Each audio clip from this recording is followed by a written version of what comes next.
Coming so soon on the heels of the abundance of October with its rich palette of colors and its plentiful harvest, November may be the month when the absence of things is felt the most keenly. So this seems like the perfect month to take a closer look at the shadows.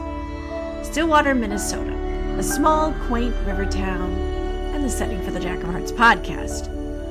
Stillwater seems to have more than its fair share of ghosts, so it seems fitting to spend November introducing you to some of these local specters. As you may recall from the Jack of Hearts podcast, episode 1, The Tale of Two Kisses, Stillwater was built on the backs of lumberjacks. So our ghost story du jour is linked to these hardy pioneers. So why don't you go grab something warm to drink and sit back and listen to the tale of the man who fished for corpses. Nestled in the beautiful tree-covered valley carved out by the St. Croix River, the little town of Stillwater popped up during the logging rush, since the St. Croix played a crucial role in efficiently transporting the logs.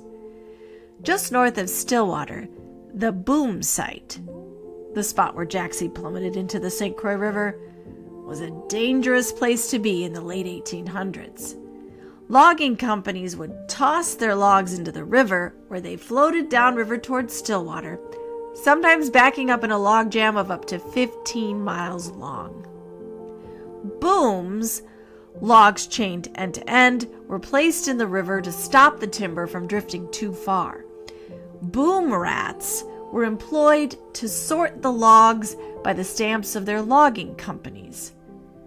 Sometimes an unlucky boom rat would slip between the logs and drown in the river.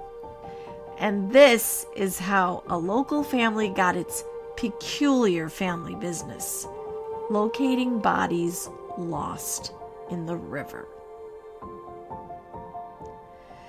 John Jeremy Sr. was the first man of his line to make a living by looking for the dead.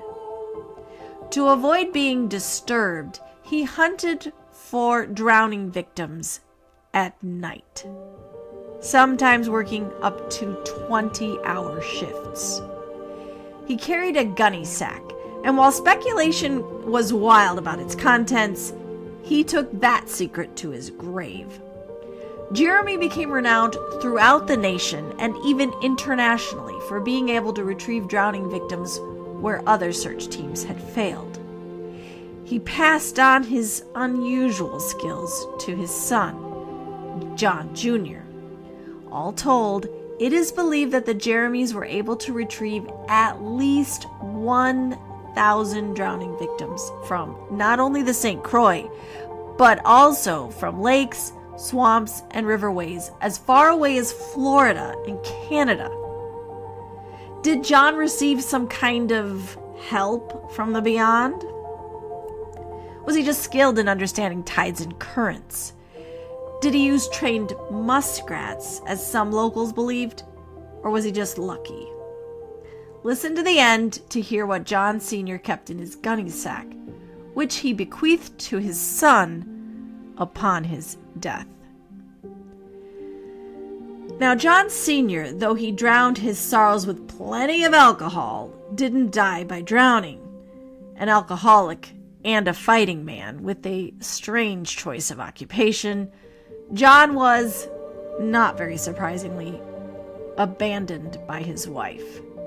In a tragic tale that sounds oddly anachronistic, John took his own life after shooting the father of his young housekeeper to death. The investigators at the time believed the motive for the murder-suicide was unreciprocated love. While John Sr. was tight-lipped about the secrets of the gunny sack and even reportedly held a corpse hostage when the family only offered him $50 for his services, his son, John Jr., didn't mind sharing the secret of what the gunny sack contained. Lead pipes with 3-pronged hooks that were used to drag the bottom of the waterway until the poor lost soul was snagged. Good old-fashioned patience and methodical searching were the keys to the Jeremy family's success at locating the dead. If you liked this episode, subscribe to the Heartthrobs podcast for more Stillwater history, ghost stories, and creators' commentary on the Jack of Hearts podcast. I'm your host, April Sauntry-James. And remember, may your friends be close, your true love closer, and may the ghosts under your bed sleep just a little longer than